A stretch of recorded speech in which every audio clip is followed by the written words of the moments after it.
കൂടുതൽ വാർത്തകളും വീഡിയോകളും കാണാൻ ഈ ചാനൽ സബ്സ്ക്രൈബ് ചെയ്യുക. കൂടെ ബെൽ ബട്ടൺ അമർത്തുക.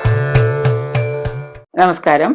ഏതൊരു കാര്യത്തിന് ഇറങ്ങിയാലും കർമ്മവിഘ്നങ്ങളും കർമ്മ തടസ്സങ്ങളും ഒക്കെ വരുമോ?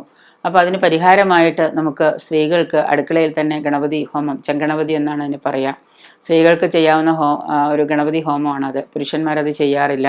അത് സാധാരണയായിട്ട് അതിരാവിലെ എഴുന്നേറ്റ് കുളി കഴിഞ്ഞ് ഭക്ഷണം ഉണ്ടാക്കുന്നതിന് മുൻപ്, ഇന്നിപ്പോൾ ഗ്യാസാണ് എങ്കിൽ തന്നെ അടുപ്പിലൊക്കെ ഒരു കഷ്ണം നാളികപ്പൂളും ഒരു ശർക്കരയും നമ്മൾ ഗണപതി ഭഗവാനെ പ്രാർത്ഥിച്ചുകൊണ്ട് ഗണപതി മന്ത്രങ്ങളൊക്കെ ജപിച്ചുകൊണ്ട് നമ്മൾ അടുപ്പിലേക്ക് നിക്ഷേപിക്കുകയും അതുമൂലം ഗണപതി ഭഗവാൻ പ്രസാദിക്കുകയും ചെയ്യുന്നുണ്ട്. എന്നതിന് ശേഷം നമ്മൾ അടുപ്പ് കത്തിച്ച് ഭക്ഷണം പാചകം ചെയ്യുന്നു. അതുപോലെ തന്നെയാണ് ഈ പറയുന്ന ഗണേശ സ്തോത്രം. ഗണേശ സ്തോത്രങ്ങൾ എല്ലാ ദിവസവും നമ്മൾ പാരായണം ചെയ്യുക. ക്ഷിപ്ര ഗണപതി മന്ത്രങ്ങൾ, ഓരോ ഇതിനും ഗണപതിയുടെ രൂപങ്ങൾക്ക് വ്യത്യാസമുണ്ട്. അപ്പോൾ ആ ഗണപതിയുടെ രൂപങ്ങളിൽ അവർക്ക് ഏതാണോ അതിന് വയ്ക്കേണ്ടതായ നേദ്യങ്ങൾ, ആ നേദ്യങ്ങൾ കൊണ്ട് നമ്മൾ ജപിക്കുകയും പാരായണം ചെയ്യുകയും ആ മന്ത്രങ്ങൾ ജപിക്കുകയൊക്കെ ചെയ്തു കഴിഞ്ഞാൽ തീർച്ചയായിട്ടും നമുക്ക് ഈ കർമ്മവിഘ്നങ്ങൾ മാറിയിരിക്കും. അപ്പോൾ അതുകൊണ്ട് തന്നെ നമ്മൾ ചെങ്കണപതി സ്ത്രീകൾ എല്ലാ ദിവസവും അതിരാവിലെ വീട്ടിൽ നിർബന്ധമായിട്ട് ചെയ്യാൻ ശ്രമിക്കുകയും, ഇപ്പോൾ ഏതെങ്കിലും അത്ര ശരീരശുദ്ധികളോ അശുദ്ധികളോ ഒക്കെ ഉണ്ടെങ്കിൽ അത് അന്നേ ദിവസം ചെയ്യേണ്ട. അല്ലാത്ത ദിവസങ്ങളിൽ നമ്മൾ നിർബന്ധമായിട്ട് ഈ രീതിയിൽ ചെങ്കണപതി ഹോമം സ്ത്രീകൾ ചെയ്യുക.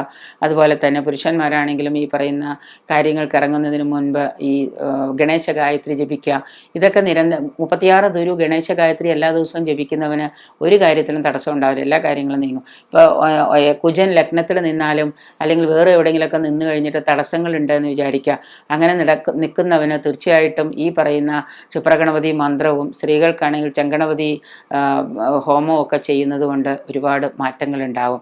തടസ്സങ്ങൾ മാറി, കാര്യതടസ്സങ്ങൾ മാറി, ഭയഭക്തിയോടുകൂടി ഇതൊക്കെ ചെയ്തു കഴിഞ്ഞാൽ കാര്യതടസ്സങ്ങളൊക്കെ മാറി അവർക്ക് ജീവിതത്തിൽ ഉന്നമനവും ഉയർച്ചയും ഒക്കെ ഉണ്ടാകും. കുജൻ ലഗ്നത്തിൽ നിൽക്കുന്നവർക്ക് ഏത് കാര്യത്തിന് ഇറങ്ങിയാലും അവിടെയൊക്കെ തടസ്സം പ്രധാനമാണ്. ആദ്യം തടസ്സം നേരിട്ടതിന് ശേഷം മറ്റൊരു കാര്യത്തിലേക്ക് എത്തുള്ളൂ.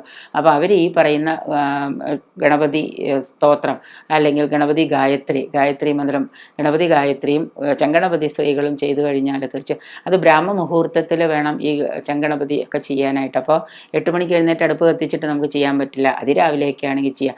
ഗ്യാസ് അടുപ്പിൽ നമുക്ക് ചെയ്യാൻ പറ്റാത്തതുകൊണ്ട് മുറ്റത്തൊരു ചെറിയ അടുപ്പ് കൂട്ടിയിട്ടാണ് ചെങ്കണപതി ഹോമമൊക്കെ ചെയ്യുന്നത്. കറുക നേദിക്കുന്നത്, കറുക ഹോമിക്കുന്നത്, മുക്കുറ്റി ഹോമിക്കുന്നത്, ഇതൊക്കെ നമ്മുടെ ഈ പറയുന്ന കാര്യതടസ്സങ്ങൾ മാറാനായിട്ട് ഉത്തമമാണ്.